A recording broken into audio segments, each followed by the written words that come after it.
आज मैं लेकर आई हूँ अपनी कहानी रहस्यमय तालाब का 8वां भाग। कहानी में आगे बढ़ने से पहले मेरा सभी दर्शकों से निवेदन है कि सभी दर्शक कहानी के पिछले भागों को देखकर और सुनकर आएँ अच्छी तरह से, ताकि कहानी और उसके पात्रों से रूबरू हो पाएँ। तो चलिए कहानी में आगे बढ़ते हैं और जानते हैं कि रहस्यमय तालाब के अगले भाग में क्या हुआ। कबीर ने बाबा को पूछा, बाबा, यहाँ के लोग हम पृथ्वीवासियों से इतना गुस्सा क्यों रहते हैं? बाबा, यह बेटा बहुत पुरानी कहानी है और बहुत लंबी कहानी है। जब धरती पर मानव व देवता दोनों एक साथ रहा करते थे। कबीर, फिर बाबा? यह सब मैं तुमको जिस जगह में रहता हूँ वहाँ चलकर सुनाऊँगा। यह कहानी बहुत ही लंबी है और अब जल्द ही रात हो जाएगी। तुम्हारे लिए व अपने लिए भोजन का प्रबंध भी तो करना है। वे दोनों नगरी में कुछ घरों में भिक्षा मांगने जाते हैं और कुछ खाना एकत्रित करके खाना खाने के लिए दोनों महल के बाहर बैठकर खाना खा लेते हैं। खाना खाने के बाद बाबा को कबीर ने पूछा, बाबा, आप बताइए अब आगे की कहानी क्या हुआ आगे? कबीर, बाबा, आप यहाँ कब से हो? कबीर, मैं यहाँ पर पहली बार अपने गुरुजी के साथ आया था। करीब 15 साल पहले की बात है। उन दिनों राजा का ये जो लड़का है जिसके रथ में तुम यहाँ पर बैठकर आए थे, ये बहुत बीमार हो गया था। यहाँ के वैद्य इसका इलाज करने में सभी असमर्थ हो चुके थे। इस नगरी में आए सभी पंडितों और वैद्य ने राजा के बेटे को बचाने की बहुत कोशिश करी, पर किसी को कोई कामयाबी नहीं मिली। तब उनके एक बहुत पुराने वैद्य जो काफ़ी बुजुर्ग हो चले थे, उन्होंने राजा को ये रास्ता बताया कि पृथ्वी पर एक हिमालय पर्वत है जहाँ पर एक संजीवनी नाम की बूटी होगी। उस बूटी को इस्तेमाल करके वो वैद्य उनके बेटे को बचा सकते थे। तो ये बात सुनकर राजा बहुत खुश हुए और फूले नहीं समाये। राजा की तो खुशी का ठिकाना ही नहीं रहा। वह अगले दिन अपने साथ एक वैद्य को लेकर हिमालय पर्वत पहुंच गए। मेरे गुरुजी स्वामी सत्यानंद जी महाराज को घूमने का बहुत शौक था। वह उन दिनों हिमालय पर जड़ी बूटी ढूंढने गए हुए थे और मैं भी उनके साथ ही था। जब हम दोनों वहाँ पर जड़ी बूटी ढूंढ रहे थे तो स्वामी जी की नज़र उन राजा पर पड़ी। उनको उदास देख स्वामी जी ने पूछा, स्वामी जी, क्या बात है राजन, आप बहुत उदास नज़र आ रहे हैं?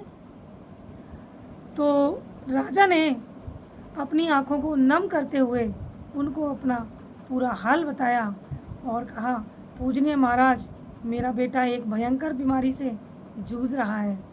उसका आधा शरीर काला पड़ गया है।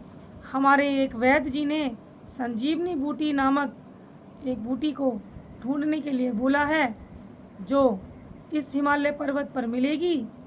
हम उसी के तलाश में यहाँ आए हैं और हमारा बेटा उस बूटी से ही बचाया जा सकता है।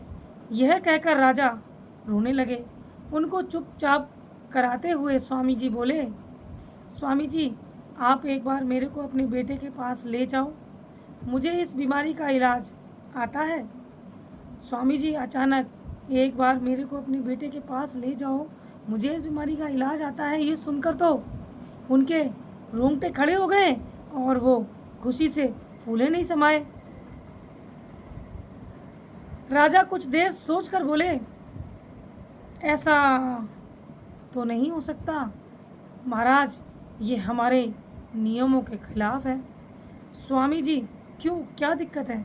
राजा, महात्मा, मैं पाताल देश का राजा हूँ। आपको पता ही होगा कि बरसों पहले एक धरतीवासी की वजह से हमारे पाताल लोक के आधे से ज़्यादा नागरिक मारे गए थे। तब से हम किसी भी धरतीवासी को पाताल लोक में नहीं जाने देते। स्वामी जी, यह तो मैंने भी पढ़ा है, लेकिन हम इंसान नहीं, हम तो उस परमेश्वर के भक्त हैं। हम में और आम इंसानों में बहुत फ़र्क होता है। राजन, इस समय तुमको अपने बेटे के प्राणों की चिंता होनी चाहिए। ये सब बेकार की बातें ठीक नहीं है। राजा गहरी सोच में डूब गए तो उनको साथ आए उन वैद्य जी ने बोला, वैद्य जी महाराज, महात्मा ठीक कह रहे हैं, राजकुमार की जान से बढ़कर तो कुछ नहीं है ना। ये नियम व कानून सबकी भलाई के लिए बनाए जाते हैं। तो बाबा यह कहानी सुनाते हुए बीच में रुक गए और कबीर को बोले, बाबा अब हमें यहाँ से चलना चाहिए, बाकी की कहानी तुम्हें अपने स्थान पर जाकर बताऊंगा। अब चलो। कबीर बाबा के पीछे पीछे चल पड़ा। कुछ समय के बाद वह दोनों एक गुफा के पास पहुँचे। वहाँ पर जाकर बाबा ने 2 बार ताली बजाई। ताली बजाते ही एक बड़ा सा पत्थर लुढ़क कर आया। उसके लुढ़कने के बाद गुफा खुल गई। गुफा के अंदर जाते जाते कबीर ने पूछा, बाबा आप मुझ पर इतना विश्वास क्यों करते हो? बाबा क्योंकि तुम एक सच्चे व अच्छे दोस्त हो बेटा, इसलिए हम तुम्हारी बात को और तुम्हारे मन को अच्छी तरह समझते हैं। गुफा के अंदर एक बहुत ही शानदार तरह का कालीन बिछा था। उस कालीन पर बाबा बैठ गए। कबीर कालीन पर नहीं बैठा तो बाबा बोले, बेटा आओ मेरे पास बैठ जाओ।